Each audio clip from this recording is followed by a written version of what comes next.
sheriff who said he would not help anyone who supported a Democrat or Kamala Harris in particular. I'll put him up full mask.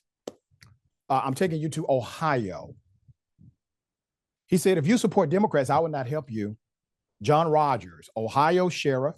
This is the sheriff's lieutenant, found himself in hot water after multiple recent social media posts stated he would refuse police services to residents who vote for Kamala Harris in today's election, writing on Facebook, I'm sorry.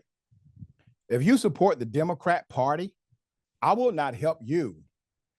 End quote. Keep his picture up there. You see, that's MAGA. That's cult-like behavior. He receives tax money from Democrats.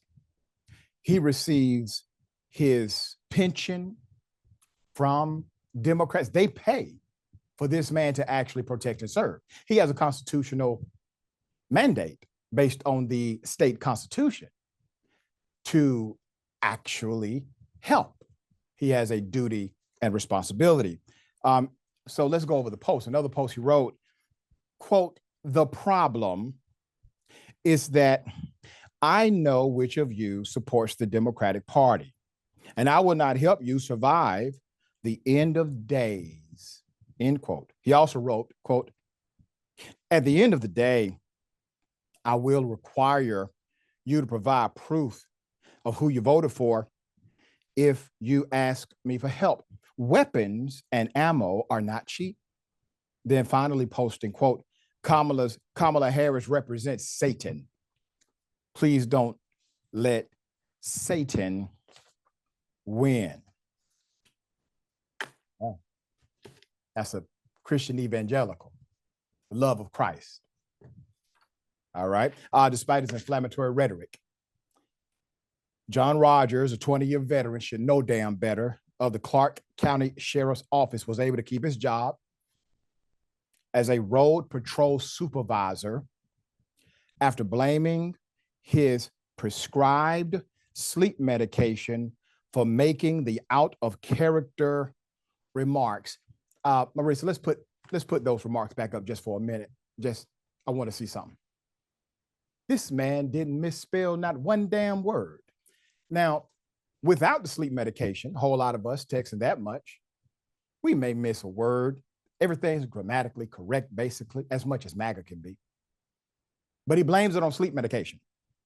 When confronted, Rodgers told supervisors, quote, I do not remember writing these posts or deleting any post, according to an inter-office communication obtained by news station WHIO. Rodgers has since received a written reprimand for violating the department's social media policy, but he remains on duty without any further discipline. They wrote him a letter. The sheriff's office also issued an apology for Rodgers' behavior, promising to collaborate with him to help shift his fascist point of view. We're going to work with him. I know what he said is racist and kind of like Armageddon, and he has the power to shoot and kill and get away with it, but we just feel like he's a good guy. Okay, we're going to work with him. If he would have worked at Wendy's, Wendy's would have fired him because Wendy's has standards. He could work for the police with absolutely no repercussion at all. Chief Deputy, let's put him up. So eventually, Chief Deputy Mike Young became aware of the post and issued a statement acknowledging that he found Rodgers' comments highly inappropriate. Young emphasized that these remarks did not represent the sheriff's office commitment to serving all residents equally, regardless of their political affiliations. Why is he still there? Because he knows all your secrets. That's why. Because you all have done too much dirt with him to fire him.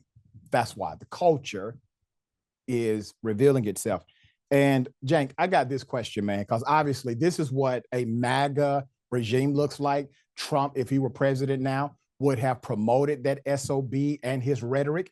But the reality is this: if a cop will post that much and say he has amnesia, he doesn't remember, how can this man ever be effective in service? I'm just trying to take it out of the political for a moment.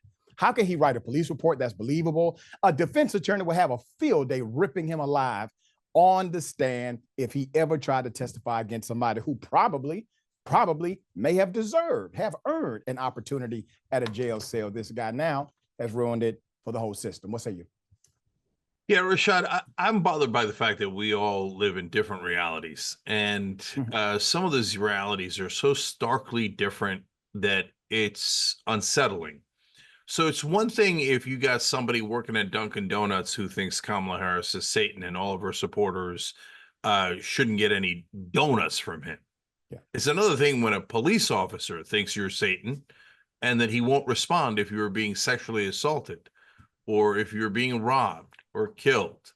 And what's interesting is, look, I get it. You work with people and you want to protect them and you've known them a long time, but you're in the protection business. So the police in this case are saying, I would rather protect this guy who has stated on the record publicly that he does not want to do his job if it's with someone he doesn't agree with.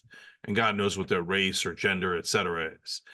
I would rather protect him than you guys. I would rather expose you guys to his obvious, enormous, ridiculous bias than to put any damage on him.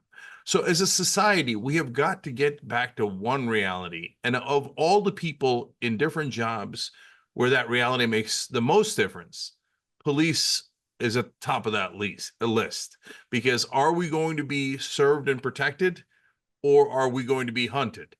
And so this is a scary world we're diving into. And this is among the reasons why I think Donald Trump has been a cancer in this country. And he's allowed these guys to not just exist, but to come out of the closet and say what they're going to say. And your points about him being cogent in that, the statements he's making is insane, but the post was perfectly cogent. It didn't sound like someone who was having trouble thinking clearly at the moment. Right, exactly. And the fact that they let him get away with saying that in an official report, well, that's obstruction of justice.